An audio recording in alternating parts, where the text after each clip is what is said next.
Estás escuchando Desmadejando, con la conducción de José Mercado. En el equipo, Carlos Barbagallo, Alejandra Sofía y Benjamín Sallargués. En la producción, Mora Bizarra. Colaboran más desmadejantes.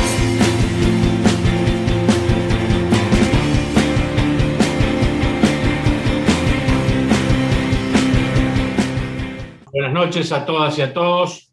Hoy un nuevo programa de Desmadejando Radio. Estamos con Ricardo Bizarra, con Mora Bizarra en la edición y Benjamín Sallargués y Alejandra en la conducción. Y tenemos un invitado que es de lujo y que Alejandra ya lo va a presentar. Ale. Así es, esta noche Desmadejando, la madeja la vamos a destejer y a tejer nuevamente con Esteban Rodríguez Alzueta. Él es abogado y magíster en Ciencias Sociales por la Universidad Nacional de La Plata. También Esteban es docente e investigador en la Universidad Nacional de Quilmes, extensionista en ambas universidades y director del programa de extensión y de programas de extensión en esas universidades. Esteban dirige la maestría en Ciencias Sociales y Humanidades de la Universidad Nacional de Quilmes, y da clases en varios posgrados con temas como la sociología del delito, violencia e inseguridad, y dirige la maestría en Ciencias Sociales y Humanidades de la Universidad de Quilmes. Es como nos pasa con otros invitados, invitadas, muy prolífico en su hacer, en su cotidianidad, en su profesión, y también podemos agregar que Esteban es autor de varios libros, algunos en colaboración con otros autores, y propios, por ejemplo, Temor y Control, La gestión de la inseguridad como forma de gobierno, Vida Lumpen, Bestiario de la multitud, Justicia mediática, y así otros tantos artículos en diversas revistas que muchos podemos acceder y leerlo e intercambiar. Y la idea, Esteban, hoy es, se olvidan algunas cosas que podés agregar tranquilamente acerca de tu actividad, de lo que te gusta y algo que por ahí hayamos olvidado en esta presentación. No, solamente corregir de que ya no dirijo más la maestría en Ciencias Sociales, porque se venció el mandato ya. Ahora solamente soy miembro de la comisión académica de la especialización y la maestría en criminología en la Universidad de Quilmes. Bien, perfecto. Más o menos delineamos tu hacer, pero bueno, la idea que no, pero para no quedar como usurpador de título, ¿viste? No es la idea, por supuesto. Pero bueno, esta noche estás invitado, Esteban, para justamente estas cuestiones que te atraviesan. Por ahí preguntar, por ejemplo, la agenda de esta semana tuya, en actividades, en charlas, en algo cotidiano que a todos nos sucede, pandemia mediante, por ahí también delinea en qué estás, lo más fresquito, lo más reciente. Bueno, viste que me he convertido en un, no sé, en un charlador también, ¿no? La pandemia, hay algo que tiene interesante la pandemia, si de las pocas cosas que tiene es la oportunidad también de hacer charlas itinerantes de su casa y que uno puede participar de varios eventos que de otra manera no podría participar también, ¿no? Qué sé yo, la semana que viene presento Prudencialismo y Yuta, por ejemplo, en el Chaco. La semana pasada lo presenté en Salta. La semana anterior lo había presentado en Neuquén y Río Negro. Es decir, me parece que a veces la virtualidad, si hay algo que seguramente nos va a dejar la virtualidad, esa, la posibilidad de llegar más fácil con algunas discusiones, de organizar eventos virtualmente en el interior también, ¿no? Porque todos sabemos que uno de los problemas que tiene la Argentina sigue siendo Buenos Aires, ¿no? Que nos pensamos a partir de lo que sucede en la ciudad de Buenos Aires, con la tapa de los diarios de Buenos Aires, con el accidente de tránsito de la ciudad de Buenos Aires, y eso es cada vez más insoportable y se nota cada vez más también, ¿no? Entonces me parece que hay un reclamo también desde el interior de que pensemos los problemas con otras preguntas, con otros matices que son las particularidades que tienen los conflictos que uno estudia en las ciudades del interior, por ejemplo. Más federales que nunca, digamos, en este caso, porque Sí, si no se hace inaccesible, ¿cierto? Más allá de que falta mucho para realmente serlo, pero eso sí, nos ha puesto en cierta igualdad de acceso teniendo entre paréntesis quienes accedemos o no, ¿no? Porque la conectividad y tener una computadora, pero bueno, en cierto modo tenés razón que nos vincula de otra manera. Bien, yo para introducir un poco el tema, los pibes chorros, que sería el tema por ahí central de esta charla, sabemos que puede haber jóvenes y pibes que delinquen, pero en realidad, ¿a qué se refiere? ¿Cómo lo conceptualizás eso de los pibes chorros? ¿Cómo se podría describir? Porque no está señalando solamente esos casos, ¿no? Sino que abarca algunas otras cosas. Bueno, a mí me parece que la figura del pibe chorro es una figura que está también, es un constructo cultural, ¿no? Tributario de la época que nos toca, ¿no? Quiero decir, es una figura que está a la altura de los fantasmas que nos asedian también, ¿no? Sin lugar a duda, las industrias culturales han tenido mucho que ver en la mitificación de los delitos protagonizados por los delitos predatorios protagonizados por jóvenes, ¿no? en las grandes ciudades. Yo lo que suelo decir es que en realidad el pibe chorro no existe, ¿no? Es decir, ese actor que por un par de zapatillas es capaz de matarte, bueno, la verdad que no se condice o es una visión a veces desproporcionada con lo que realmente sucede, ¿no? A mí me parece que tenemos que desmontar la figura esta del pibe chorro, y para eso me parece que hay que agregarle, hay que devolverle la complejidad también, ¿no? Y no estamos solos en esta tarea, sino que uno está muñido de muchas teorías, que son muchos conceptos, es decir, tenemos muchos interrogantes muchos interrogantes para devolverle la complejidad que tienen las conflictividades que estos protagonizan, ¿no? Porque yo lo que suelo decir es que, bueno, en realidad no existen los pibes chorros, lo que existe son jóvenes que encuentran en el delito la oportunidad, digamos, que hicieron del delito una estrategia de sobrevivencia, es decir, la oportunidad de resolver problemas materiales muy concretos. Y al decir esto tampoco estoy diciendo de que la pobreza genera delito, ¿no? Es decir, el delito no es la respuesta a una necesidad fisiológica, tengo hambre, entonces robo. Es decir, la pobreza es uno de los datos que tenemos que tener en cuenta a la hora de explorar este tipo de conflictividades. Pero no solamente la pobreza, sino sobre todo la desigualdad social. Cuando uno habla de desigualdad social está diciendo que no es tanto la pobreza, sino sobre todo los contrastes sociales abruptos que existen en determinados contextos urbanos también, ¿no? Es decir, si yo vivo, por ejemplo, en un chaperío de 2x2 y enfrente de mi casa hay un country, si yo me desplazo en bicicleta y vos pasás en un BMW, entonces yo digamos, mi pobreza la voy a experimentar como algo injusto.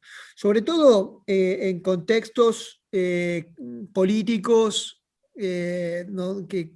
Digamos, que se caracterizan o que vienen remando una crisis de representación de larga duración también, ¿no? Es decir, si los representantes no representan, si los partidos políticos no pueden agregar los intereses, los problemas de distintos sectores sociales, entre ellos de estos jóvenes, bueno, a lo mejor, tal vez, esos jóvenes pueden hacer del delito predatorio también una caja de resonancia, ¿no? Es decir, pueden de alguna manera a través del delito decir yo existo, tengo este problema, ¿no? Entonces nos damos cuenta que no es la pobreza lo que genera el delito, sino la desigualdad social, y no solamente la desigualdad social, sino que es la desigualdad social en contexto de crisis de representación, es decir, hay que leer la pobreza al lado de la desigualdad social, al lado de la crisis de representación, pero también al lado de la fragmentación social, porque ese es otro dato que también uno no debería perder de vista, ¿no? Es decir,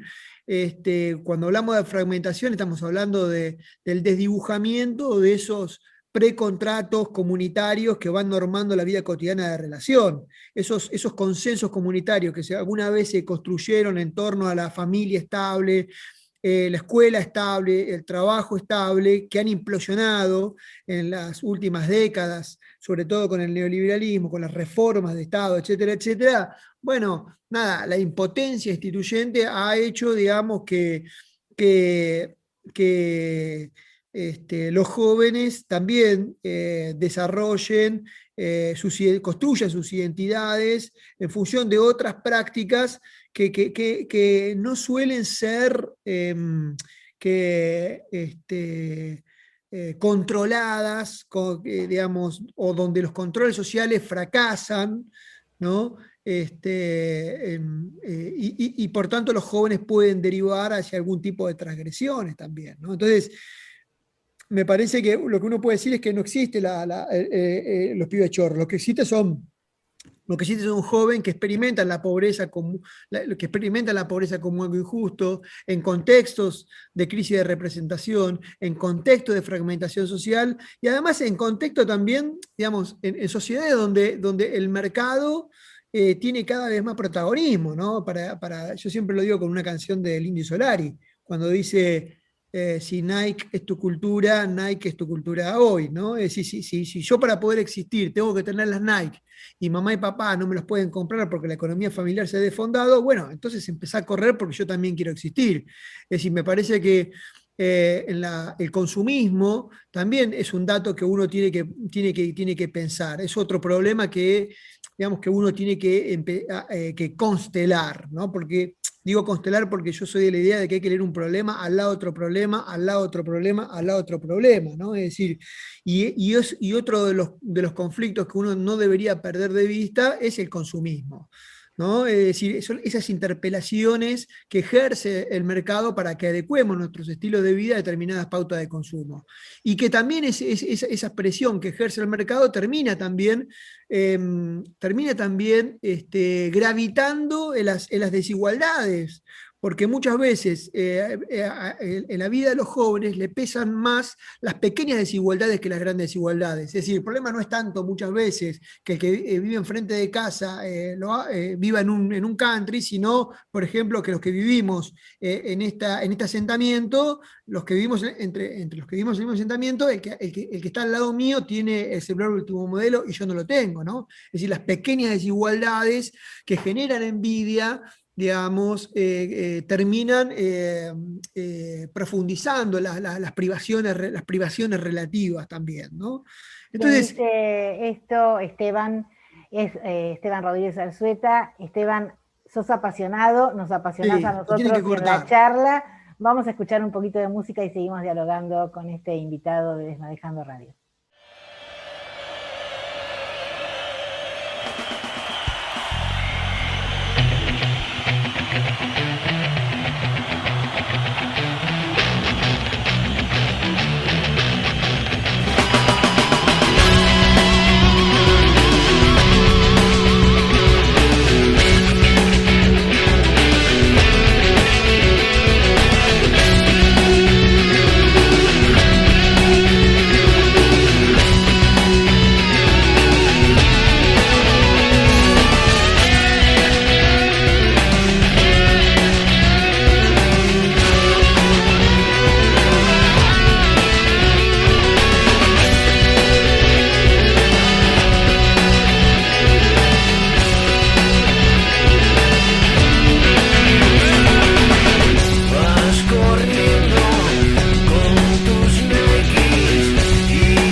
Seguimos dialogando en esta noche con Esteban Rodríguez Alzueta, donde fuiste, Esteban, perfilando algo que destila estigmatización, destila cuando nos ponen etiquetas. Recuerdo hace muchos años publicidades que le dicen a un niño, sos un tonto, y cuando nos dicen por ahí, hoy estás medio distraída o sos distraída, se siente y se percibe y se vive de una manera diferente. Seguramente, como sociedad, cuando anunciábamos, como decías hace minutos, categorizar a la juventud en determinados contextos como pibes chorros, bueno, ahí quedan, ahí en todo caso lucharán hasta por identificarse aún más o tratan justamente de salir. En eso Sí, hay un poco de... Sí. No, es que a mí me parece que la estigmatización nos lleva al terreno de las profecías autocumplidas, ¿no? Es decir, yo siempre lo digo con una canción de la cancha, ¿no? Las palabras que vos tiraste van a volver. Es decir, Norbert Elias, un sociólogo alemán, decía, dale a un grupo un nombre malo que ese grupo tendrá a vivir según él, ¿no? O Sartre, en su Saint Genet, que decía, antes era ladrón, ahora seré ladrón. Ah, sí que soy pibe chorro, dame la cartera. Entonces, me parece que muchas veces las palabras que los vecinos van construyendo para nombrar al otro como problema y que le permiten también activar determinadas estrategias de seguridad que le devuelven certidumbre a la vida cotidiana, terminan recreando las condiciones para que se sientan cada vez más inseguros, porque muchas veces esos estigmas también se transforman en un insumo moral para componer una cultura de la dureza, ¿no? Que les permite a esos jóvenes hacer frente a distintos conflictos con los que se miden, entre ellos la estigmatización también, ¿no? Es decir, la cultura de la dureza no se compra en el kiosco de la esquina, no se descarga en una aplicación a tu celular, no es algo que se aprende mirando un tutorial en YouTube, sino que, digamos, se aprende en la calle, estando en la calle, bardeando a los vecinos, parándose de palabra frente a la policía, enfrentándose con otros grupos de jóvenes también, ¿no? Y entonces me parece que muchas veces la contraestigmatización, que es la oportunidad de transformar un estigma en emblema, ¿no? De transformar la vergüenza en orgullo, se construye muchas veces a través también de estas de estas transgresiones o delitos predatorios, que tienen que tienen también una dimensión emotiva y expresiva que tampoco deberíamos perderla de vista, ¿no? Porque muchas veces la violencia que se utiliza no persigue una finalidad, sino que más bien tiene yo digo, un componente lúdico, ¿no? Los jóvenes a veces roban a veces de manera violenta para divertirse, ¿no? Por la adrenalina que eso les genera, para meter miedo, pero para aprender a pilotear ese miedo, ¿sí? Para saber lo que puede un cuerpo, y otras veces también para mandar un mensaje también, ¿no? La violencia que muchas veces se le agrega a determinados delitos está cargado de un mensaje que es difícil descifrarlo. A veces el destinatario de ese mensaje es el resto de la sociedad, ¿no? Como decíamos hace un rato, pero también muchas veces el destinatario son los propios pares, porque los jóvenes también a veces experimentan el delito como una estrategia de pertenencia, ¿no? Es decir, hacen del delito un insumo, lo transforman en un insumo moral, para definir quién soy, ¿no? Para ganarse la aceptación, la atención y la aceptación de su propio grupo de pares, ¿no? Porque, digo, y eso es importante porque muchas veces el grupo de pares es el que destila, ¿no? El que dispensa cuidado, esa atención, digamos, que no reciben de otro lugar, ¿no? Porque estamos hablando siempre de pibes silvestres, de jóvenes que crecieron a cielo abierto, jóvenes desangelados, diría el Indio Solari, ¿no? Que no tienen un ángel de la guarda que los proteja, que los cuida, que no tienen una familia, que no está donde tampoco está la escuela, donde tampoco suele estar el Estado, y entonces tienen que ir construyendo sus propios paraguas a través de la grupalidad, y esa grupalidad uno tiene que ascribirse y luego hay que motorizarla, y una de las estrategias de motorización y de ascripción a determinados grupos es el delito. Por supuesto que no estoy diciendo de que el delito se explica en la grupalidad, ¿no? Digo, me parece pero sí que es un dato que no deberíamos tampoco subestimar y perder de vista, ¿no? No estoy diciendo de que, volviendo sobre ese lugar común de las malas yuntas, ¿no? Decime con quién te juntás y te diré quién eres, ¿no? Pero es un dato que tendríamos que tener en cuenta, sin lugar a dudas. Esto que vos mencionás, que tiene que ver con esto de la solución del rol, tiene que ver con, por ejemplo, vos has mencionado el efecto de comprobación o de la comparación. Tengo que vivir 10 vidas para llegar a lo que tiene el otro. Hay caminos más cortos, pero también está esto de la institucionalización o del Estado, de la respuesta institucional contra este segmento social. ¿En qué medida esto influye en eso de repente, bueno, soy chorro, como dijiste hace un ratito, de repente asumo el rol, yo sirvo para esto, punto. No sé si eso es así. Sí, a mí me parece a ver, a la hora de pensar la expansión también del delito predatorio, yo tendría en cuenta el hostigamiento policial también, ¿no? Y también el encarcelamiento masivo, ¿no? Digo, la gente que pasa una temporada en el infierno no es gente que sale con mejor onda, sale más rota, ¿no? Con un certificado de pobreza que le va a generar más problemas que cualquier otra cosa también. Entonces, esos también son otros datos que habría que leer al lado de los otros datos también, ¿no?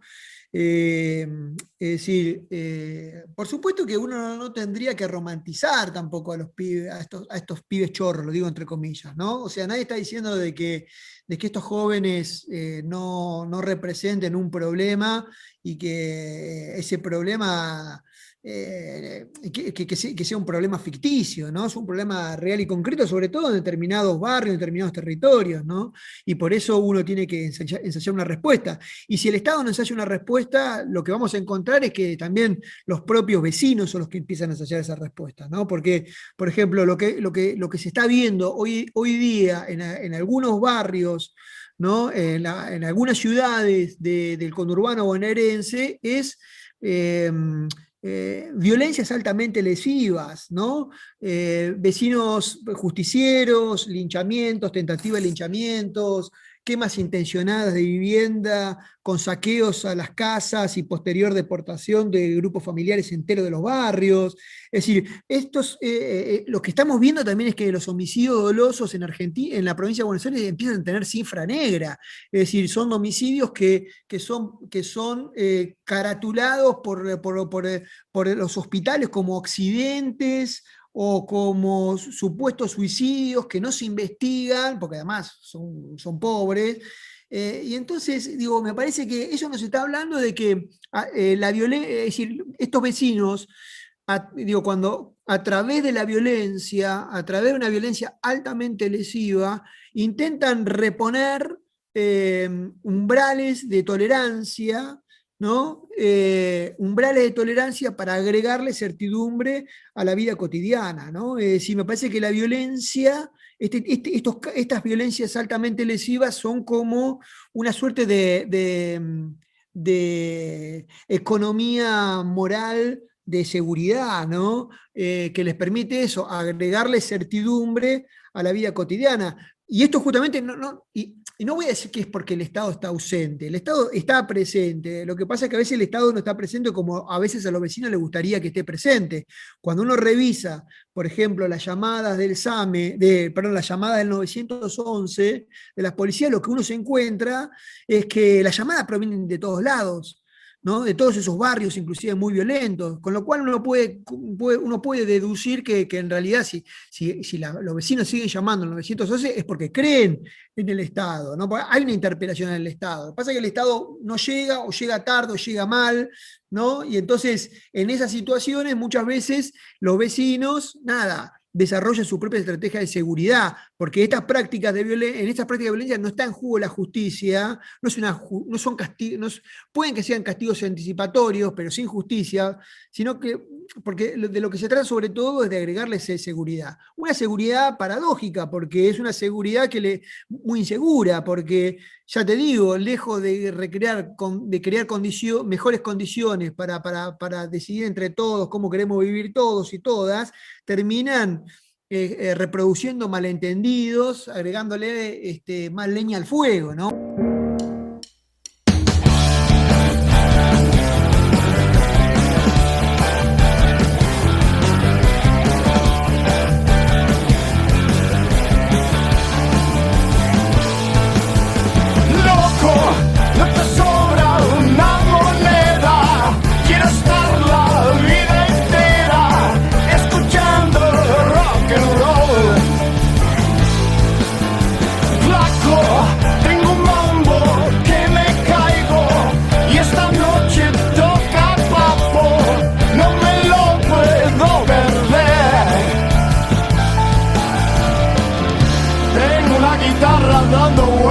En mi cabeza tengo el bajo bien abajo masajeando no sé qué, tengo unos tambores locos que me baten y me besan, siento tanto fuego adentro que no sé. ¡Ah!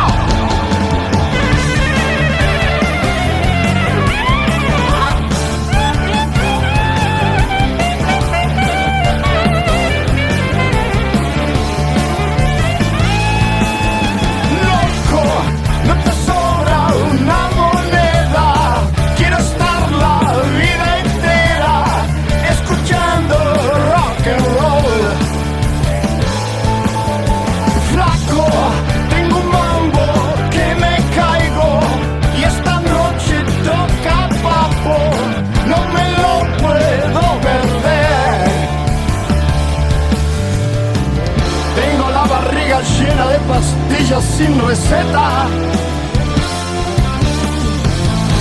tengo las venas mezclando sangre con alcohol, no doy mucho por mi vida y me tiene descuidado, si me dejan de propina y me echan donde voy, sí.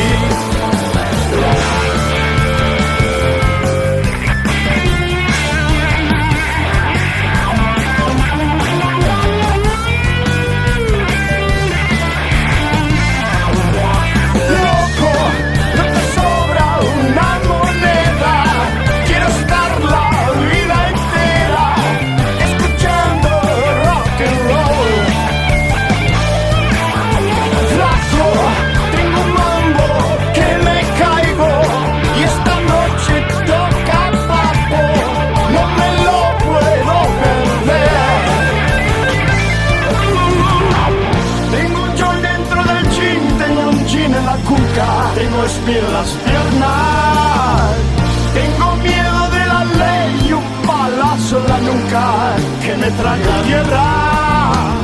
Yo sé que un día me iré a ese cielo sin nadie, lo veré en las calles, la calle.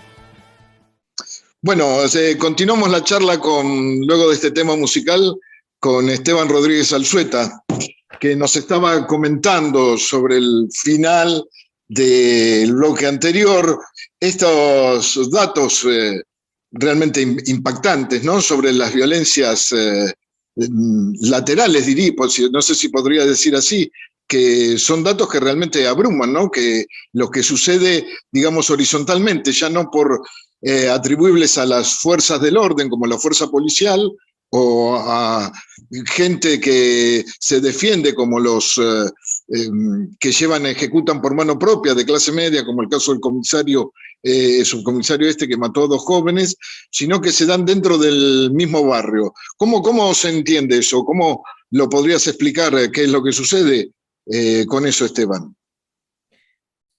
Bueno, a ver, lo que hay que decir es que yo lo que vengo diciendo es que últimamente que no hay que acotar, por ejemplo, no hay que pensar la circulación de las violencias altamente lesivas a través de los homicidios, ¿no?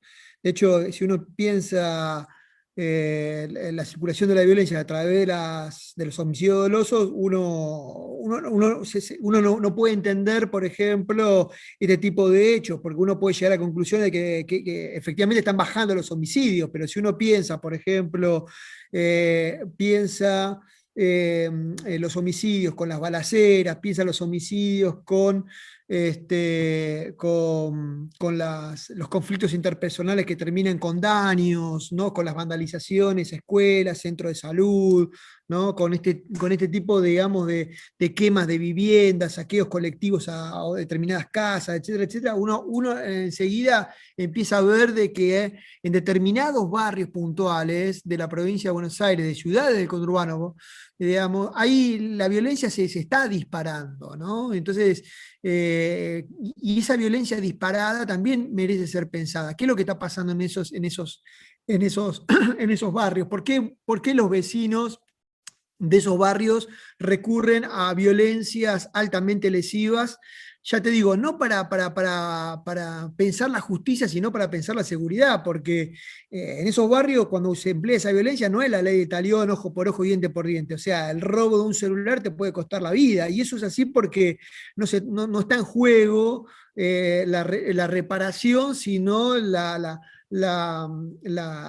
producción de reponer un límite que de alguna manera establezca certidumbre en la vida cotidiana, ¿no? Es decir, los vecinos a través de esas violencias brutales muchas veces reponen un límite que el Estado no está pudiendo reponer, porque el Estado justamente, no digo que esté ausente, sino que ha perdido el monopolio de la violencia, ¿no? Que el Estado está perdiendo protagonismo en la definición de lo que es un problema y la manera de resolver un problema, ¿no? Entonces, eso es lo que está sucediendo en algunos barrios. Por supuesto que no hay que generalizarlo, ¿no? No hay que ser tremendista ni apelar al pánico moral. Es importante justamente producir información, datos, justamente para no hacer lecturas desproporcionadas que terminen diciendo la Argentina es un país violento, o la provincia de Buenos Aires es un país violento, o en el conurbano no se puede vivir, porque en realidad no es así. La violencia se distribuye de manera desigual, ¿no? Es combinada y está focalizada en determinados territorios, territorios que tienen determinadas particularidades, que uno tiene que pensarlas, ¿no? Donde hay dinámicas sociales que merecen ser exploradas para luego desactivarlas, porque si no el Estado no la desactiva, robusteciendo a su trama social, entonces está dejando a los vecinos solos, es decir, está dejando que los vecinos lo hagan a través también de la violencia, ¿no? Entonces, me parece muy importante que el Estado identifique cuáles son esos territorios y empiece a trabajar con las organizaciones, porque no se trata tampoco de llegar con más policía, sino de interpelar a su trama organizacional, robustecerla, vigorizarla y desde ahí empezar a poner en crisis y a desandar ese tipo de conflictividades también, ¿no?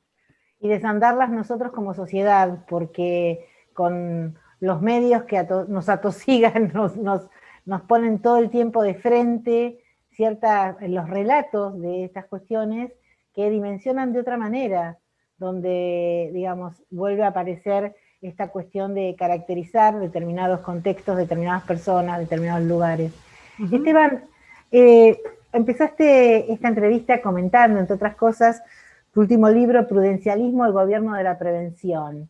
¿Cómo interpelás, digamos, porque la palabra prevención por sí sola, más en temas de pandemia, suponte, o en otros escenarios, la prevención, digamos, tiene crédito, vende. Ahora, me parece, y vos nos contarás si es así o no, que la interpelás de una manera como poniéndola en conflicto a esa prevención. Sí, es que la prevención fue en un mandato social también, ¿no? Un imperativo moral en la sociedad contemporánea, ¿no? esa frase, ese cliché que dice mejor prevenir que curar, le ha abierto las puertas, digamos, digamos, ha recreado condiciones para los punitivismos, ¿no? Que vienen por arriba y que vienen por abajo también, ¿no? Yo digo lo siguiente, para resumirlo con una metáfora, la tesis de ese libro, ¿no? Que la prevención es el caballo de Troya de la punición, digo, porque la prevención le abre la puerta, digamos, a esos castigos anticipatorios que ejerce la sociedad civil a través de linchamientos o justicia por mano propia o escraches, o también le abre la puerta también a la discrecionalidad policial, ¿no? Es decir, porque hoy en día tenemos es decir, el prudencialismo ha girado a las policías, ¿no? A redefinir su objeto. Tenemos policías que ya no están para perseguir el delito, sino para prevenirlo, y prevenirlo implica demorarse en aquellas conductas colectivas que, si bien que si bien no constituyen un delito, se supone que estarían creando las condiciones para que el delito tenga lugar, ¿no? Es decir, como para decirlo con un paper, con un artículo de uno de los apólogos de la tolerancia cero, ¿no? Quien roba un huevo, roba una vaca, ¿no? Es decir, quien puede lo menos, puede lo más. Hoy tiran una tiza y mañana ponen una bomba, decía mi director del colegio secundario, ¿no? Es decir, no hay que ser indulgentes con el que se roba un alfajor en el kiosco de la esquina. Hay que intervenir oportunamente y ser implacable, muy severo, para desalentar una trayectoria criminal, porque si somos indulgentes con el que se afana un vuelto en el kiosco de la esquina, bueno, mañana ese pibe se afana un camión de caudales, ¿no? Entonces, ahora, para que la policía pueda actuar preventivamente, digamos, no puede tener las manos atadas, es decir, necesita cada vez más facultades discrecionales, y no solamente necesita facultades discrecionales porque la policía no tiene la bola de cristal para saber dónde se va a producir el próximo atraco, entonces tiene que adelantarse, sino que además tiene que participar a los ciudadanos en la tarea de control, necesita de los vecinos alertas, necesita transformar a los ciudadanos en policías amateur,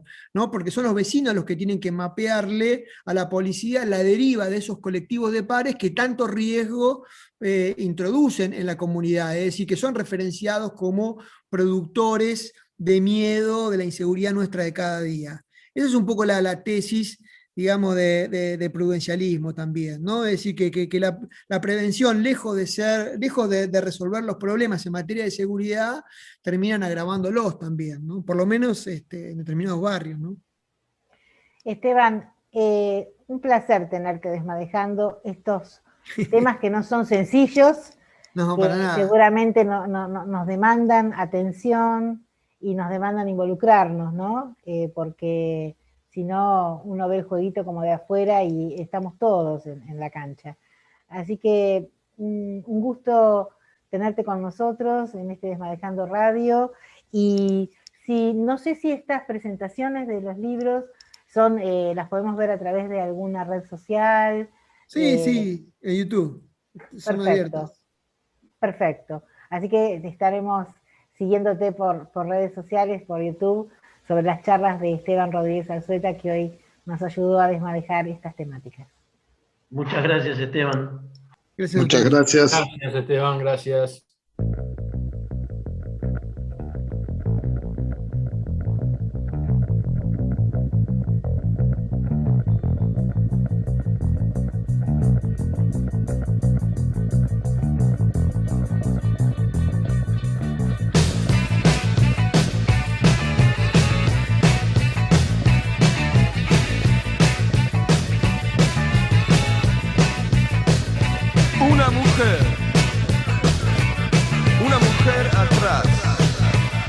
Una mujer atrás de un vidrio empañado. Pero no. Mejor no hablar de ciertas cosas. No.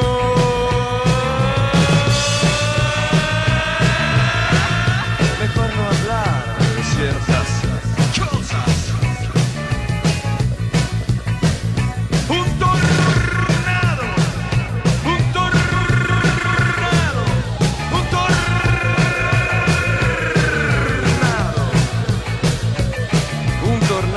A mi ciudad y a mi jardín.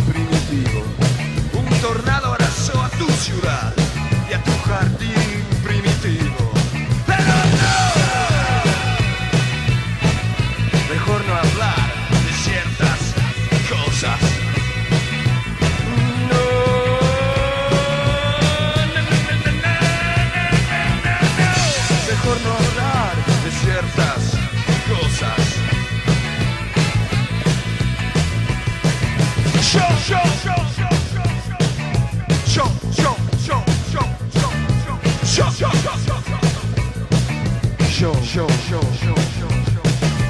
tuve la mejor flor, la mejor de la planta más dulce. Yo tuve la mejor flor, la mejor de la planta más dulce. Pero no, por no hablar de ciertas cosas. No, no, no, no, no, no, no, no. Mejor no hablar de ciertas cosas.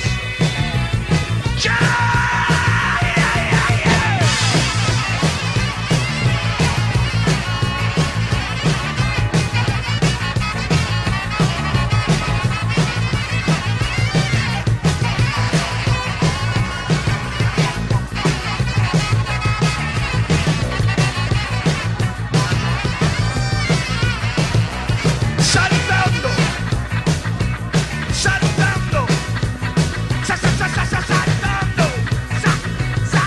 saltando, saltando en picada la mexicana, un fugitivo se entrega. Saltando en picada la mexicana, un fugitivo se entrega. Pero no, mejor no hablar de ciertas cosas.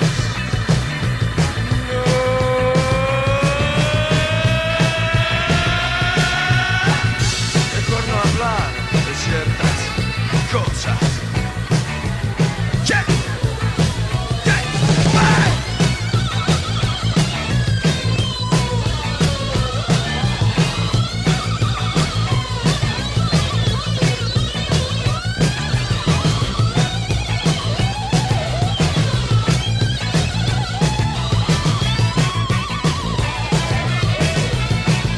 La mujer, el vidrio, el tornado, jardín primitivo, yo, la flor, saltando, fugitivo, no, no, no, no, no.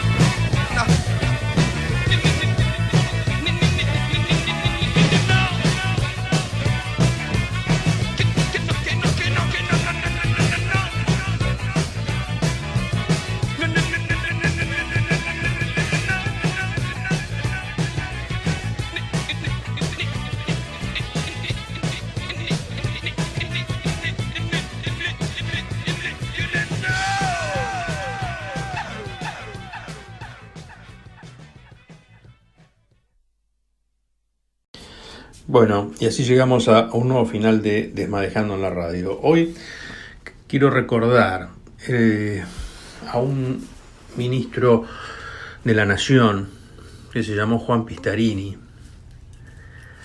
Seguramente lo asociamos en el imaginario con el aeropuerto de Ezeiza, porque lleva su nombre.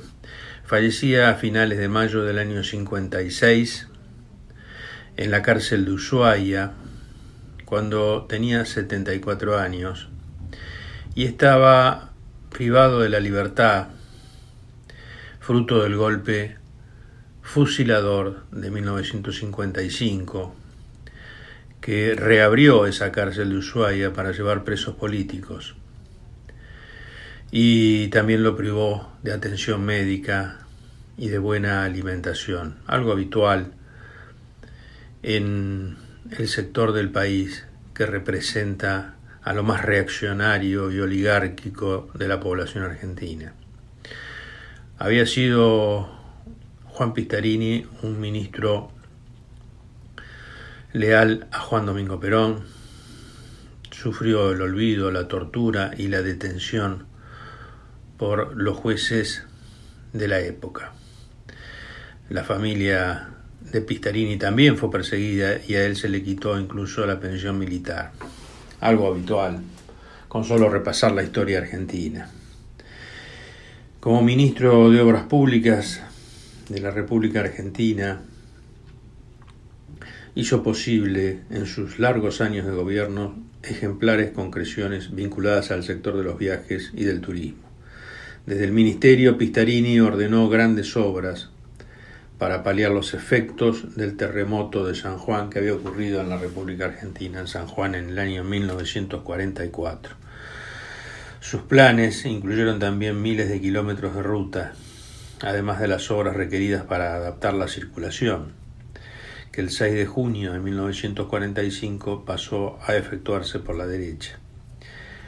Miles de escuelas, cuarteles militares, barrios residenciales para la oficialidad basados en el modelo de arquitectura colonial de California y gran cadena de hoteles de turismo ideada por el gobierno peronista. Durante su gestión se priorizaron las obras destinadas a la construcción del emblemático Aeropuerto Internacional de Ezeiza, que fue en su época, cuando fue construido, el más importante de Sudamérica, y las que favorecían a la naciente flota fluvial del Estado, creado en el año 46, demostrando que su interés se centraba en los sectores donde el gobierno ocupaba un rol protagónico en la producción, en contraposición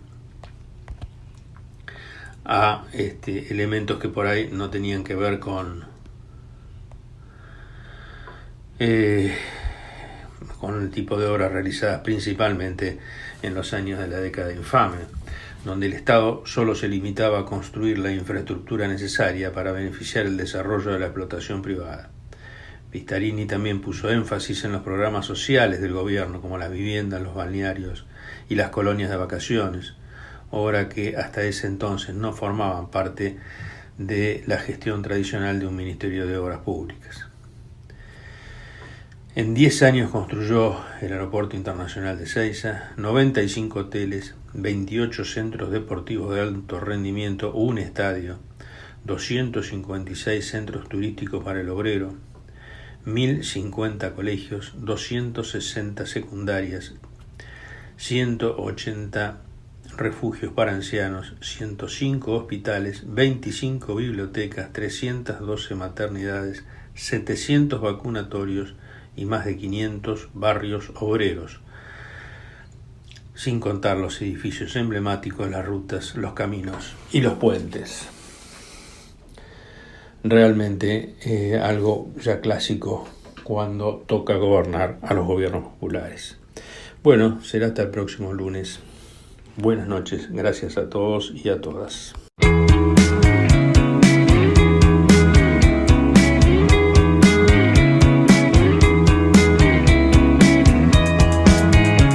Pueden encontrarnos por Facebook como Centro Cultural Desmadejando, en nuestro canal de YouTube o por correo desmadejando@gmail.com.